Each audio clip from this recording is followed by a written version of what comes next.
नमस्कार दोस्तों, हमारे YouTube चैनल स्टॉक टाइम में आपका स्वागत है। इस वीडियो में हम बात करेंगे CDSL के शेयरों के बारे में। साथ ही साथ हम BSE के शेयरों के बारे में भी बात करेंगे। इन दोनों कंपनियों के शेयरों में इन दिनों भारी गिरावट देखने को मिल रही है। इसके पीछे की क्या वजह है और क्यों इसमें गिरावट आ रही है, इस पे हम चर्चा करेंगे। तो चर्चा शुरू करने से पहले कहना चाहूँगा कि अगर आपने हमारे चैनल को सब्सक्राइब नहीं किया है, कृपया सब्सक्राइब कर लें और बेल आइकन भी दबा लें। सबसे पहले नज़र डाल लेते हैं central depository service India limited के आज के परफॉर्मेंस के बारे में कि इसका परफॉर्मेंस कैसा रहा CDSL के शेयरों का। तो इसमें आप देख सकते हैं कि आज फिलहाल करीब करीब 3% इसके शेयरों में गिरावट देखने को मिली। अगर 5 दिनों की बात करें तो इसमें 9% से ज़्यादा गिरावट इसमें नज़र आ रही है। वहीं एक महीने की बात करें तो करीब करीब 11% की गिरावट है, लेकिन 6 महीने में 27% से ज़्यादा इसमें गिरावट देखने को मिल रही है। हालांकि एक साल में ही करीब करीब 40% की इसमें गिरावट देखने को मिल रही है। मैक्सिमम में यह कंपनी 190% से ज़्यादा अपने निवेशकों को प्रॉफिट दे चुकी है। लेकिन पिछले एक साल से आ रही गिरावट के पीछे की वजह क्या है, इस वीडियो में हम यही जानेंगे। आप वीडियो में बने रहें, देखें, तभी समझ में आएगा। दोस्तों, CDSL उस समय ज़्यादा चर्चा में आया था जब भारतीय शेयर बाजार में लगातार गिरावट देखने को मिल रही थी। उस समय कोरोना का दौर चल रहा था और लॉकडाउन भी लगा था। लॉकडाउन की वजह से कई लोगों की नौकरियां चली गईं। वहीं कुछ लोग वर्क फ्रॉम होम कर रहे थे, उनके पास थोड़ा वक्त मिल रहा था, इसलिए लोगों ने अपने एक्स्ट्रा इनकम पर विचार किया और उनको सीधे सीधे शेयर मार्केट नज़र आए। इस वजह से उस दौरान जो डीमेट अकाउंट है उसके खोलने की संख्या बढ़ गई, यानी डीमेट अकाउंट की संख्या जो है उसमें अचानक तेजी देखने को मिली, जिसके बाद CDSL में दमदार तेजी आने लगी। कोरोना के दूसरी लहर समाप्त होने के बाद जब ऑफिसेस खुलने लगे, लोग अपना ऑफिस में जाने लगे और अपनी दुकानें खोलने लगे, अपने बिजनेस पर ध्यान देने लगे, अपनी नौकरी पर ध्यान देने लगे। इसके बाद जो शेयर मार्केट में एक्टिव डीमेट अकाउंट की संख्या है उसमें धीरे धीरे गिरावट देखने को मिली और जो न्यू ओपन होने वाले डीमेट अकाउंट की संख्या है उसमें भी मंथ बाय मंथ गिरावट देखने को मिली। हालांकि कोरोना काल में CDSL ने record new active demat account का इसने आंकड़ा दिया था, इसने एक इतिहास भी रचा था। इसकी वजह से इसमें लोगों की रुचि काफ़ी देखने को मिली थी। जब इसके डीमेट अकाउंट की संख्या धीरे धीरे कम होने लगी, तब इसके शेयरों में भी परफॉर्मेंस में भी गिरावट देखने को मिली। हालांकि इसका जो फाइनेंशियल परफॉर्मेंस है उस पर भी इसका असर देखने को मिला। लेकिन पिछले दिनों कुछ ऐसी खबरें भी देखने को मिली जिसकी वजह से इसके शेयरों में गिरावट नज़र आ रही है। डीमेट अकाउंट के संख्या के आंकड़े को आप इस हिसाब से भी समझ सकते हैं कि पिछले साल दिसंबर में 108 मिलियन से 2.1 मिलियन डीमेट अकाउंट की संख्या बढ़े, जो कि पिछले फाइनेंशियल ईयर यानी 2022 का जो फाइनेंशियल ईयर है उसमें 2.9 मिलियन ये एवरेज था नए डीमेट अकाउंट ओपन होने के। तो आप देख सकते हैं कि इसमें सीधे सीधे गिरावट देखने को मिल रही है इसके नए डीमेट अकाउंट ओपन होने के।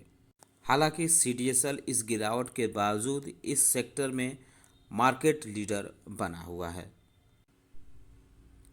इसके अलावा फरवरी में एक खबर ये भी आई थी कि बॉम्बे स्टॉक एक्सचेंज जो BSE है वो उसने अनाउंस किया था 7 फरवरी को कि वो CDSL में इन्वेस्टमेंट करेगा।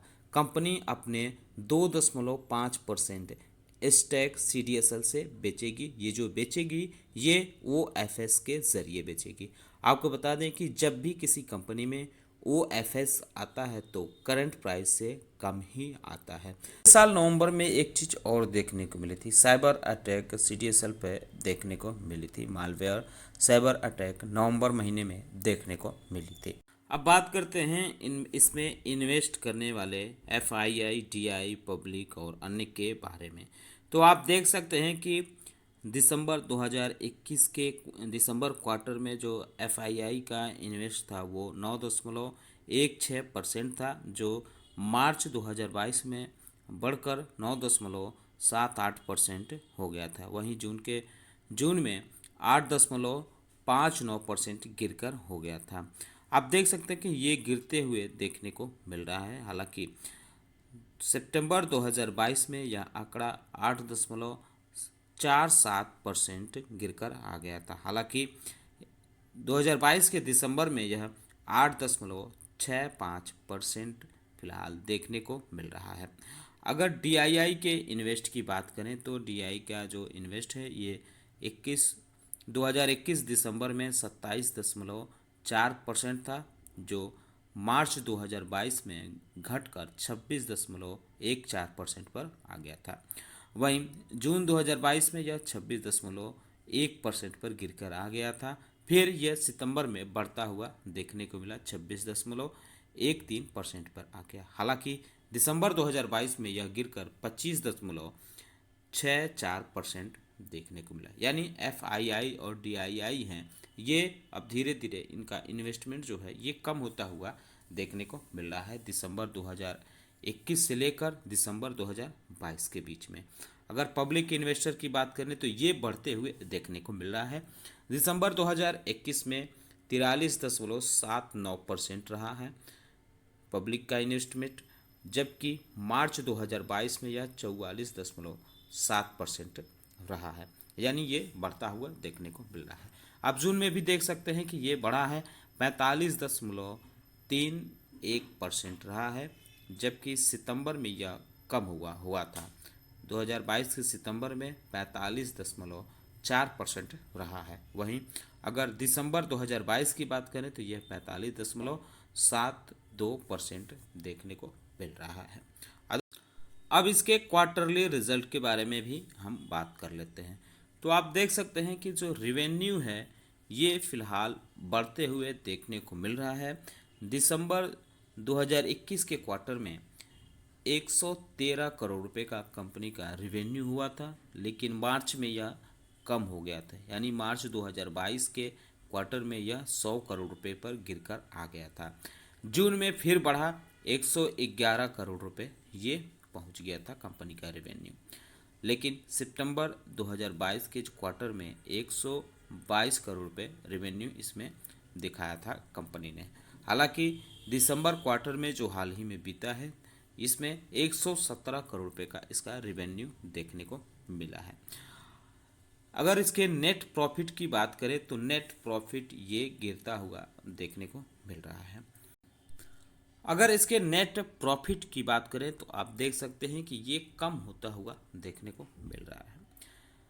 2021 में दिसंबर के क्वार्टर में यह 63 करोड़ कंपनी का नेट प्रॉफिट रहा है, जो मार्च के क्वार्टर में गिरकर 58 करोड़ रुपये हो गया, जबकि 2022 जून के क्वार्टर में ये 89 करोड़ रुपये तक उछाल मारा। लेकिन फिर इसमें गिरावट देखने को मिली सितंबर के क्वार्टर में, यानी 2022 के सितंबर क्वार्टर में 68 करोड़ पर इसका आकर टिका इसका नेट प्रॉफिट। दिसंबर जो हाल ही में बीता है दिसंबर के क्वार्टर में यह 62 करोड़ रुपए इसका नेट प्रॉफिट रहा है। अगर ईपीएस की बात करें इसके क्वार्टरली ईपीएस की, तो ये भी आप देख सकते हैं कि जो ईपीएस इसका है 6.1 करोड़ 2021 के दिसंबर क्वार्टर में रहा है। मार्च में यह 5.6 करोड़ रुपए तक आ गया था। हालांकि जून में जो 2022 के जून क्वार्टर है उसमें 8.53 करोड़ रुपए रहा। सितंबर वाले क्वार्टर में 6.57 करोड़ रुपए पर आ गया था। वहीं दिसंबर में इसमें फिर गिरावट देखने को मिली, यानी 2022 के दिसंबर क्वार्टर में 6 करोड़ रुपए पर आकर टिका है। अब इसके चौथे क्वार्टर का रिजल्ट इस साल के आने वाले हैं, अब देखना है वो कैसा रहता है। अगर इसके टोटल डीमेट अकाउंट की संख्या की बात करें तो फिलहाल ये 28 फरवरी को जारी आंकड़ा है। इसके मुताबिक 8,13,73,441 टोटल डीमेट अकाउंट इस कंपनी के पास हैं। तो ये कुछ वजहें थी जिनकी वजह से माना जा रहा है कि CDSL के शेयरों में एक गिरावट देखने को मिल रही है। फिलहाल इसके PE रेशियो के बारे में बात करें तो ये 34.2 है। सेक्टोरल इंडेक्स PE रेशियो के बारे में बात करें तो यह 16.64 है। फिलहाल यह शेयर अपने 52 वीक लो पे चल रहा है, जो आज ही इसने बनाया है 880 रुपये 90 पैसे बनाया है। फरवरी में भी इसमें तेज़ी से गिरावट देखने को मिली थी, तब इसने अपने 52 वीक लो बनाया था और इसने 981 रुपये का 52 वीक लो 8 फरवरी को बनाया था। BSE और CDSL एक दूसरे से संबंध रखती हैं, तो जाहिर सी बात है कि अगर कोई बात BSE या CDSL में होगी तो इन दोनों के शेयरों पर इसका असर देखने को मिलेगा। फिलहाल BSE के आज इसके शेयरों में 1% से ज़्यादा की गिरावट देखने को मिली। अगर 5 दिनों के परफॉर्मेंस की बात करें तो इसमें 8% से ज़्यादा की गिरावट है। वहीं 1 महीने की बात करें तो इसमें 8.5% के आसपास गिरावट देखने को मिल रही है। 6 महीने में यह शेयर 32% से ज़्यादा टूट चुका है। इस साल के परफॉर्मेंस की बात करें तो यह 26% की गिरावट में चल रहा है। 1 साल के परफॉर्मेंस की बात करें तो इसमें 54% से ज़्यादा की गिरावट नज़र आ रही है। मैक्सिमम पे नज़र डालें तो यह शेयर भर 14% से ज़्यादा अपने निवेशकों को प्रॉफिट दे चुका है। तो आप इन दोनों शेयरों पे भी नज़र रख सकते हैं। उम्मीद करता हूं कि आपको यह वीडियो पसंद आया होगा। आपको वीडियो कैसा लगा यह हमारे कमेंट बॉक्स में बताना न भूलें। साथ ही साथ हमारे चैनल को सब्सक्राइब कर लें, बेल आइकन भी दबा लें। वीडियो देखने के लिए बहुत बहुत धन्यवाद।